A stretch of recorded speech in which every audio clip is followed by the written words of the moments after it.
the urinalysis section. Okay, so am I recording? Yes, I am. All right, let's look at these urinalysis notes, and it's the same thing as the items that we talked before. Let's look at it. So don't worry, these are notes from my chapter 48, right?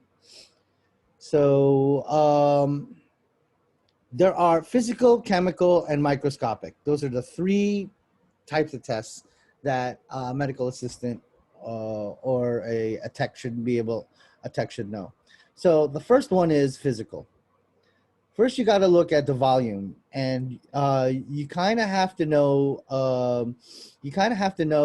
In the office on how much volume that they'll take before it becomes QI, which is quantity insufficient. The normal color is straw or yellow, or it could be light yellow. Normal odor is aromatic, right? And normal turbidity is clear. And if it's turbid, the first thing you're thinking of is hyperlipidemia, okay? SG, or specific gravity, should be, it should be like close to 1, because there should be only water and some things in your in your urine. If there's a whole bunch of things like that shouldn't be in there, like proteins and glucose and crystals, that's not good. And of course, we got the reading from the dipstick. Now, the dipstick is the chemicals. So what do you need to know about the chemicals? We know ketones, bad news. It's a sign that your diabetes is out of control. And once you see ketones on a dipstick, that's not good. You inform your chain of command immediately. pH range, it should be a little bit it should be slightly acidic. If it's 4.5 or closer to 8, that's of note. But yeah, it can be that depending on what kind of meal that you had. And actually, in real life, we utilize these pH ranges to mess with excretion of drugs. So if I have an acidic drug, I can acidify your urine, and in the hospital, I can make you drink their battery acid, also known as cranberry juice. That's not cranberry juice. Or we make you drink like buttermilk. And again, remember, all the meals and the drinks in the hospital are done because of management. They're not done because to make it taste good.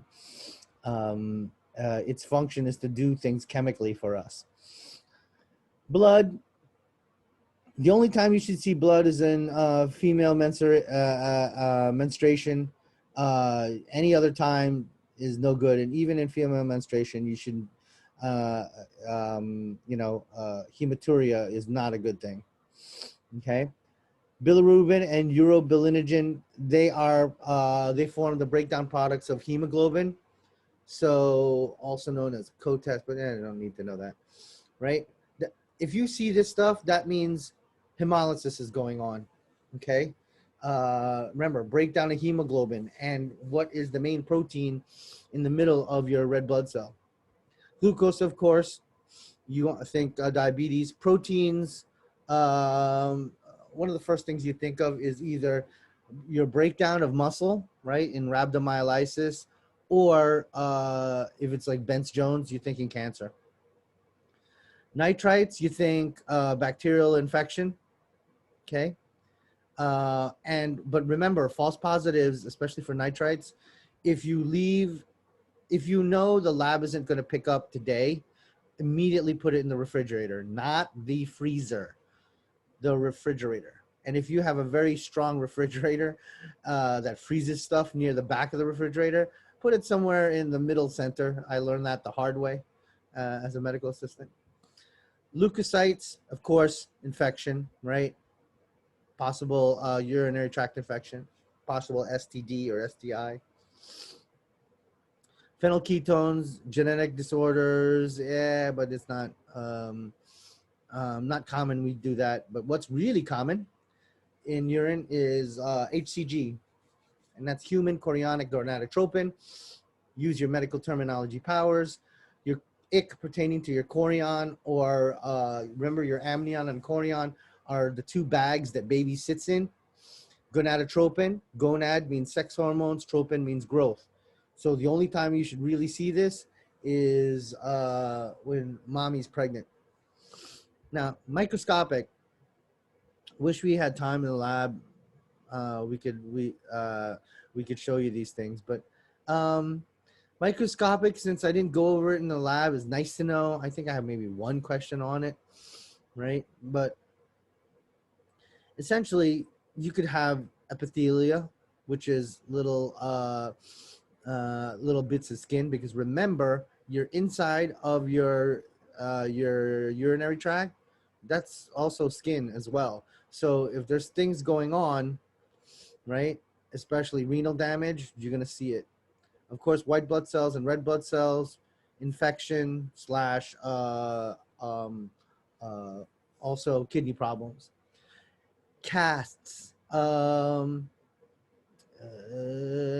Nice to know. I don't think I have a question regarding casts on your exam. And stool, most common is guaiac, also known as a fecal occult blood test, right? FOBT, occult, guaiac, they're all the same. This is the main thing that when you do stool samples, what we're looking for, we want to see if there's blood. And then for children and stuff, we do microscopic if we suspect parasitic or protozoal infection in the child.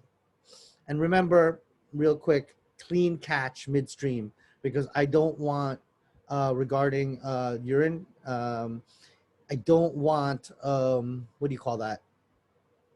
I don't want a false positive for any this stuff, like any microscopic epithelial cells and also white blood cells. Because remember, when urine sits around for a while, let's say, for example, especially if the patient's been fasting, it's been sitting there in the patient's bladder for a while.